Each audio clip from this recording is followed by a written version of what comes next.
નમસ્કાર વિદ્યાર્થી મિત્રો, બંધારણના મોસ્ટ આઈએમપી પ્રશ્નો ભાગ 10માં આપનું હાર્દિક સ્વાગત છે. વિદ્યાર્થી મિત્રો, સમયનો બગાડ કર્યા વગર જોઈએ પ્રશ્ન નંબર 226. જે વિષયોમાં સત્તાની વહેંચણી ન થઈ હોય તેનો સમાવેશ શામાં કરવામાં આવે છે? તો જવાબ છે ઓપ્શન ડી, શેષ સત્તામાં. જે વિષયોમાં સત્તાની વહેંચણી ન થઈ હોય તેનો સમાવેશ શેષ સત્તામાં કરવામાં આવે છે. નેક્સ્ટ પ્રશ્ન. સંયુક્ત રાષ્ટ્રોએ કયા વર્ષને આંતરરાષ્ટ્રીય વૃદ્ધ વર્ષ તરીકે ઘોષિત કર્યું હતું? તો જવાબ છે ઓપ્શન બી, 1999ને. સંયુક્ત રાષ્ટ્રોએ 1999ના વર્ષને આંતરરાષ્ટ્રીય વૃદ્ધ વર્ષ તરીકે ઘોષિત કર્યું હતું. મિત્રો, 1982 વિશ્વ આરોગ્ય સંગઠન દ્વારા વૃદ્ધાવસ્થાને સુખી બનાવો સૂત્ર આપીને સૌ માટે સ્વાસ્થ્ય અભિયાન શરૂ કરાયું હતું. તે બાદ યુએનની વિનંતી પર 1999ને આંતરરાષ્ટ્રીય વૃદ્ધ વર્ષ તરીકે ઉજવવામાં આવ્યું હતું. નેક્સ્ટ પ્રશ્ન. રાઇટ ટુ એજ્યુકેશન કાયદા મુજબ સરકારી તેમજ ખાનગી શાળામાં ગરીબ વિદ્યાર્થીઓ માટે કેટલા ટકા સીટો અનામત રાખવામાં આવે છે? તો જવાબ છે ઓપ્શન સી, 25% સીટો અનામત રાખવામાં આવે છે. રાઇટ ટુ એજ્યુકેશન એક્ટ વિગતવાર જોઈએ તો 4 ઓગસ્ટ 2009ના રોજ ઘડવામાં આવેલ ભારતીય સંસદનો એક અધિનિયમ છે, જે ભારતીય બંધારણના કલમ 21A હેઠળ ભારતમાં 6 થી 14 વર્ષની વયના બાળકો માટે મફત અને ફરજિયાત શિક્ષણનો મહત્ત્વની પદ્ધતિઓનું વર્ણન કરે છે. એપ્રિલ 2010ના રોજ અધિનિયમ અમલમાં આવ્યો ત્યારે ભારત શિક્ષણને દરેક બાળકનો મૂળભૂત અધિકાર બનાવનાર 135 દેશોમાંનો એક બન્યો. ખાનગી શાળાઓમાં 25% બેઠકો ગરીબ બાળકો માટે અલગ રાખવાને કારણે તેમાં ઘણો વિવાદ થયો હતો. જોકે કેન્દ્રીય શિક્ષણ સલાહકાર બોર્ડની પેટા સમિતિ, જેણે બિલનો ડ્રાફ્ટ તૈયાર કર્યો હતો, તેણે આ જોગવાઈને લોકશાહી અને સમાનતાવાદી સમાજ બનાવવા માટે એક મહત્વપૂર્ણ પૂર્વ શરત ગણાવી હતી. જોઈએ નેક્સ્ટ પ્રશ્ન. રાજ્યના બંધારણીય અને ઔપચારિક વડા કોણ છે? તો જવાબ છે ઓપ્શન બી, રાજ્યપાલ. કોણ છે? રાજ્યપાલ. રાજ્યના બંધારણીય અને ઔપચારિક વડા કોણ છે? રાજ્યપાલ. રાજ્યપાલ વિશે થોડી વધુ જાણકારી જોઈએ તો અનુચ્છેદ 155 અન્વયે વડાપ્રધાનની ભલામણથી રાષ્ટ્રપતિ રાજ્યપાલની નિમણૂક કરે છે. 1995માં થયેલ 77માં સુધારા દ્વારા એક વ્યક્તિની 2 કે તેથી વધુ રાજ્યોના રાજ્યપાલ તરીકે નિમણૂક કરી શકાય છે. રાજ્યપાલ હોદ્દાની રૂએ રાજ્યની યુનિવર્સિટીઓના કુલપતિનું પદ ધરાવે છે. રાજ્યપાલને વિધાનસભાનું સત્ર બોલાવવાનો, સ્થગિત કરવાનો અને તેને ભંગ કરવાનો અધિકાર છે. ભારતના પ્રથમ સ્ત્રી રાજ્યપાલ સરોજની નાયડુ હતા. રાજ્યનો તમામ વહીવટ રાજ્યપાલના નામ પર ચાલે છે અને તે રાજ્યના બંધારણીય વડા છે. જોઈએ નેક્સ્ટ પ્રશ્ન. વર્તમાન કાયદામાં સુધારા કરવાનું, નવા કાયદા ઘડવાનું તેમજ જૂના અને અપ્રસ્તુત કાયદાઓને રદ કરવાનું કાર્ય કોણ કરે છે? તો જવાબ છે ઓપ્શન એ, સંસદ. વર્તમાન કાયદામાં સુધારા કરવાનું, નવા કાયદા ઘડવાનું તેમજ જૂના અને અપ્રસ્તુત કાયદાઓને રદ કરવાનું કાર્ય સંસદ કરે છે. જોઈએ નેક્સ્ટ પ્રશ્ન. માનનીય રાષ્ટ્રપતિની ચૂંટણી માટેની લાયકાત સંવિધાનના કયા આર્ટિકલમાં જણાવવામાં આવેલ છે? તો જવાબ છે ઓપ્શન સી, આર્ટિકલ 58(1) પૈકી 2. માનનીય રાષ્ટ્રપતિની ચૂંટણી માટેની લાયકાત સંવિધાનના આર્ટિકલ 58(1) પૈકી 2માં જણાવવામાં આવેલ છે. રાષ્ટ્રપતિની લાયકાતો વિશે જાણીએ તો રાષ્ટ્રપતિની લાયકાતોમાં જોઈએ કે તે ભારતનો નાગરિક હોવો જોઈએ, 35 વર્ષ પૂર્ણ કરેલ હોવો જોઈએ, લોકસભાના સભ્ય બની શકે તેટલી યોગ્યતા ધરાવતા હોવા જોઈએ, કોઈપણ પ્રકારનો લાભનો હોદ્દો ન ધરાવતા હોવા જોઈએ, જોઈએ કે સરકારી કર્મચારી ન હોવો જોઈએ. જોઈએ નેક્સ્ટ પ્રશ્ન. રાષ્ટ્રપતિને અનુચ્છેદ 60 પ્રમાણે તેમના હોદ્દા માટે શપથ કોણ લેવડાવે છે? તો જવાબ છે ઓપ્શન સી, સર્વોચ્ચ અદાલતના મુખ્ય ન્યાયમૂર્તિ. રાષ્ટ્રપતિને અનુચ્છેદ 60 પ્રમાણે તેમના હોદ્દા માટે શપથ કોણ લેવડાવે છે? તો સર્વોચ્ચ અદાલતના મુખ્ય ન્યાયમૂર્તિ. મિત્રો, ભારતમાં રાષ્ટ્રપતિને દેશના ચીફ જસ્ટિસ શપથ લેવડાવે છે, એટલે કે સર્વોચ્ચ અદાલતના મુખ્ય ન્યાયમૂર્તિ. ચીફ જસ્ટિસની ઉપસ્થિતિ ના હોય તો સુપ્રીમ કોર્ટના સિનિયર જસ્ટિસ શપથ લેવડાવે છે. બંધારણના અનુચ્છેદ 60માં રાષ્ટ્રપતિને શપથ લેવડાવવા અંગે સ્પષ્ટ રીતે ઉલ્લેખ કરવામાં આવ્યો છે. રાષ્ટ્રપતિનો કાર્યકાળ 5 વર્ષનો હોય છે. જોઈએ નેક્સ્ટ પ્રશ્ન. ભારતના બંધારણની વિશેષતા અંગે નીચેના પૈકી કઈ બાબત સુસંગત છે? તો જવાબ છે ઓપ્શન સી, સંસદ અને ન્યાયપાલિકા બંને પોતાના ક્ષેત્રમાં સર્વોચ્ચ છે. સંસદ અને ન્યાયપાલિકા બંને પોતાના ક્ષેત્રમાં સર્વોચ્ચ છે. જોઈએ નેક્સ્ટ પ્રશ્ન. કાયદા માટેની દરખાસ્તને શું કહેવાય? કાયદા માટેની દરખાસ્તને શું કહેવાય? તો જવાબ છે ઓપ્શન સી, ખરડો કહેવાય. શું કહેવાય? ખરડો કહેવાય. કાયદા માટેની દરખાસ્ત ખરડો કહેવાય છે. ખરડાના 2 પ્રકાર છે, સામાન્ય ખરડો અને નાણાકીય ખરડો. સંસદમાં ખરડો રજૂ કરતા પહેલાં લોકસભામાં સ્પીકરની અને રાજ્યસભામાં અધ્યક્ષની પરવાનગી મેળવવી પડે છે. સામાન્ય ખરડો સંસદના બંને ગૃહોમાંથી કોઈપણ ગૃહમાં રજૂ થઈ શકે છે. ખરડો પ્રધાનમંડળના કોઈ પ્રધાન અથવા ગૃહના કોઈપણ સભ્ય દ્વારા રજૂ થઈ શકે છે. સામાન્ય ખરડો રાષ્ટ્રીય પ્રમુખ પાસે સહી માટે મોકલવામાં આવે તે પહેલાં તેને બંને ગૃહમાં 3 વાંચનમાંથી પસાર કરવો પડે છે. જોઈએ નેક્સ્ટ પ્રશ્ન. રાજ્ય લોકસેવા આયોગના સ્ટાફની સેવા શરતો અંગેની જોગવાઈઓ કોણ નક્કી કરે છે? તો જવાબ છે ઓપ્શન ડી, માનનીય રાજ્યપાલશ્રી નક્કી કરે છે. રાજ્ય લોકસેવા આયોગના સ્ટાફની સેવા શરતો અંગેની જોગવાઈઓ માનનીય રાજ્યપાલશ્રી નક્કી કરે છે. નેક્સ્ટ પ્રશ્ન. નીચેના પૈકી કયા દેશનું બંધારણ વિશ્વનું સૌથી લાંબુ સર્વગ્રાહી લિખિત બંધારણ ગણવામાં આવે છે? તો જવાબ છે ઓપ્શન ડી, ભારતનું. ભારત દેશનું બંધારણ વિશ્વનું સૌથી લાંબુ સર્વગ્રાહી લિખિત બંધારણ ગણવામાં આવે છે. નેક્સ્ટ પ્રશ્ન. વાણી સ્વતંત્રતા અધિકારોની જોગવાઈ સંવિધાનના કયા ધારામાં કરવામાં આવેલી છે? તો જવાબ છે ઓપ્શન બી, અનુચ્છેદ 19માં. વાણી સ્વતંત્રતા અધિકારની જોગવાઈ સંવિધાનની કઈ ધારામાં કરવામાં આવેલી છે? તો જવાબ છે ધારા 19માં.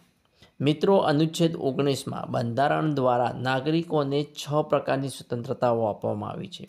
વાણી, વિચાર અને અભિવ્યક્તિની સ્વતંત્રતા, હથિયાર વગર સભા કરવાની સ્વતંત્રતા, સંગઠન બનાવવાની સ્વતંત્રતા, દેશમાં મુક્તપણે હરવા ફરવાની સ્વતંત્રતા, ભારતમાં ક્યાંય પણ રહેઠાણ ધરાવવાની અને સ્થાયી થવાની સ્વતંત્રતા અને વ્યવસાય કરવાની સ્વતંત્રતા. આ 6 પ્રકારની સ્વતંત્રતાઓ અનુચ્છેદ 19માં આપેલી છે. જોઈએ નેક્સ્ટ પ્રશ્ન. રાજ્યસભામાં દર ખાલી જગ્યા ચૂંટણી કોણ? વિદ્યાર્થી મિત્રો, અહીંયા થોડીક ટાઈપિંગ મિસ્ટેક છે. રાજ્યસભામાં દર કેટલા વર્ષે ચૂંટણી થાય છે? તો જવાબ છે ઓપ્શન બે, દર 2 વર્ષે ચૂંટણી થતી નથી. મિત્રો જોઈએ, વિસ્તારથી જોઈએ કે જો રાજ્યસભા એ ભારતના સંસદનું ઉપલું સદન છે. રાજ્યસભા એ ભારતના સદનનું ઉપલું સદન છે. ભારતીય બંધારણ પ્રમાણે રાજ્યસભાના 250 સભ્યો છે, જેમાંના 12 સભ્યોની નિમણૂક રાષ્ટ્રપતિ કરે છે. આ સભ્યોને નામાંકિત સભ્યો કહેવાય છે. આ નિમણૂક વિવિધ ક્ષેત્રોના નિષ્ણાતો જેમ કે કલા, સાહિત્ય, વિજ્ઞાન અને સમાજ સેવકોમાંથી કરાય છે. બાકીના સભ્યો ભારતના રાજ્યો અને કેન્દ્રશાસિત પ્રદેશોના ચૂંટાયેલા સભ્યો કરે છે. રાજ્યસભાનું ક્યારેય વિસર્જન થતું નથી અને તેના 1/3 સભ્યો દર 2 વર્ષે ચૂંટાય છે. રાજ્યસભાનું ક્યારેય વિસર્જન થતું નથી અને તેના 1/3 સભ્યો દર 2 વર્ષે ચૂંટાય છે અને સભ્યોની મુદત 6 વર્ષની હોય છે. જોઈએ નેક્સ્ટ પ્રશ્ન. નીચેના પૈકી ભારતના બંધારણની કઈ જોગવાઈઓ સંઘ અને રાજ્ય હેઠળની સેવાઓ બાબતે છે? તો જવાબ છે ઓપ્શન એ, અનુચ્છેદ 308 થી 323. નીચેના પૈકી ભારતના બંધારણની કઈ જોગવાઈઓ સંઘ અને રાજ્ય હેઠળની સેવાઓ બાબતે છે? તો અનુચ્છેદ 308 થી 323. નેક્સ્ટ પ્રશ્ન.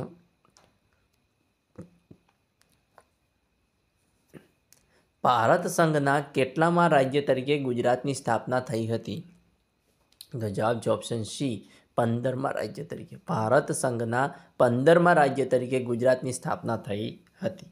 ગુજરાતની સ્થાપના વિશે જોઈએ તો ગુજરાતની સ્થાપના 1 મે 1960ના રોજ બૃહદ મુંબઈ રાજ્યમાંથી થઈ હતી, જ્યાં ગુજરાતી બોલાતી હોય તેવા વિસ્તારો અલગ પાડીને કરવામાં આવી હતી. આ રાજ્ય સિંધુ સંસ્કૃતિના પુરાતન અવશેષોની પ્રમુખ જગ્યાઓ ધરાવે છે, જેમ કે લોથલ અને ધોળાવીરા.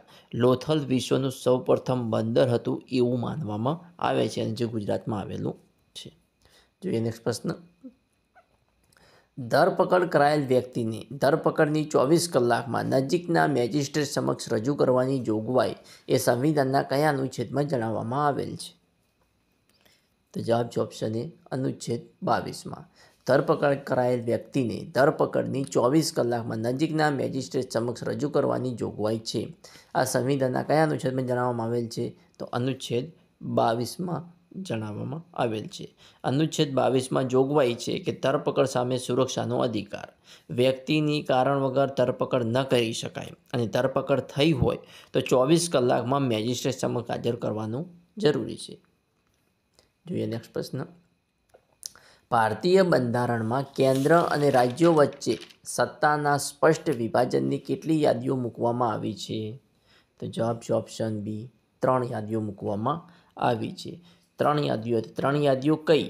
તો 1 રાજ્ય યાદી, 2 સંઘ યાદી અને 3જી સંયુક્ત યાદી. આ 3 યાદીઓ મૂકવામાં આવી છે. જોઈએ નેક્સ્ટ પ્રશ્ન. ભારતના સંવિધાનના અનુચ્છેદ 101ની જોગવાઈ પ્રમાણે જો સંસદના કોઈપણ ગૃહનો સભ્ય ગૃહની અગાઉથી પરવાનગી લીધા સિવાય કેટલા દિવસ ગૃહની તમામ બેઠકોમાં ગેરહાજર રહે તો ગૃહની બેઠક ખાલી જાહેર કરી શકે? તો જવાબ છે ઓપ્શન બી, 60 દિવસ. ભારતના સંવિધાન અનુચ્છેદ 101ની જોગવાઈ પ્રમાણે જો સંસદનો કોઈપણ ગૃહનો સભ્ય ગૃહની અગાઉથી પરવાનગી લીધા સિવાય 60 દિવસ ગૃહની તમામ બેઠકોમાં ગેરહાજર રહે તો ગૃહ તેની બેઠક ખાલી જાહેર કરી શકે છે. નેક્સ્ટ પ્રશ્ન.